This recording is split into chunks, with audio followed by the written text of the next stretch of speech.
SPH-1, and my project title is determining the appropriate number of parameters to use when doing Z-expansion fits of proton elastic scattering data.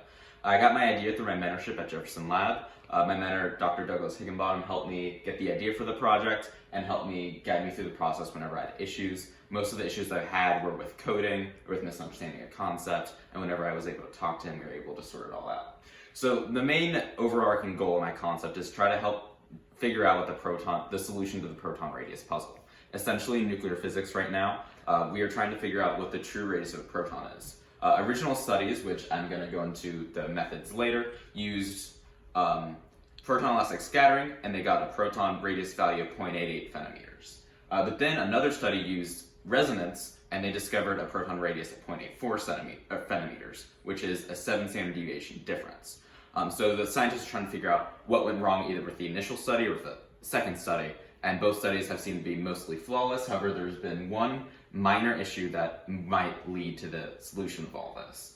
So, to solve the proton radius using proton elastic scattering data, you essentially, when you scatter protons together, you get, when you calculate the momentum transfer values, which is q squared, you can find from the scattering angle something called an electronic form factor, which is the distribution of charge in the proton.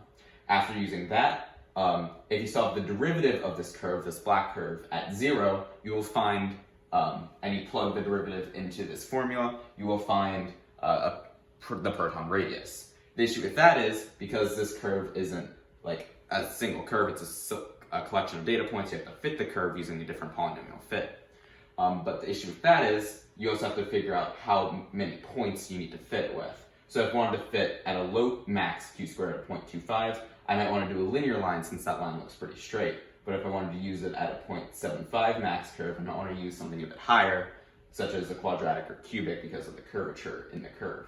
However, when you fit the curve, you need to account for error. So each point essentially, in my Python file, I have each point essentially wiggle up or down a random amount within a specific error, and then I fit the curve to that. So what that means is high polynomial fits, such as quintic, quartic, had much higher variance at the derivative of 0, because as each point moves, the higher polynomial fits adjust to it a lot more, leading to a much greater change in the derivative.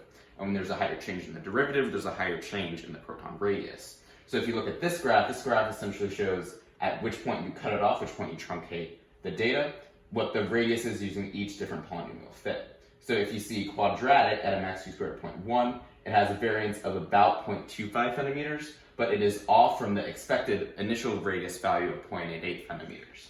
So essentially, when you do these fits, they underestimate or they have a significant variance. So if you look all the way up to 6th order polynomial, at the same value, it has an average that's pretty much the accurate value, but there's so much variance that we don't know exactly where it could be, so that isn't good either. The way you can summarize all this error into one is something called root mean square error, where you essentially square the bias, which is how far off it is from the center, and you square the variance, which is the variance, and do that all under the square root, and you get a single number, which tells you the total root mean square error. Now, the main thing, this has already been done by a study by Cross et al., but I wanted to do a little bit more, and so one of the big issues is instead of using the original curve, scientists use something called the Z transformation, where they essentially change the domain of this function is from 0 to infinity, but people want to adjust it to 0 to 1 so that it's easier to fit and it's less variable.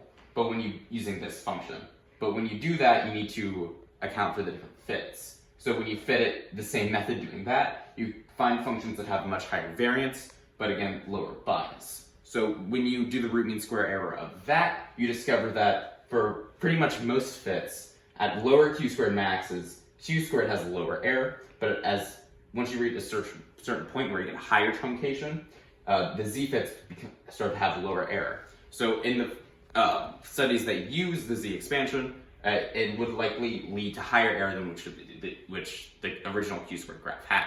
So my essential conclusion is that we need to stop using the z-fit unless we have a large amount of points. And in future work, I want to see scientists use the z expansion only when there's higher points and see if they can figure out the proton radius puzzle if they apply that to the original calculations of radius. Thank you.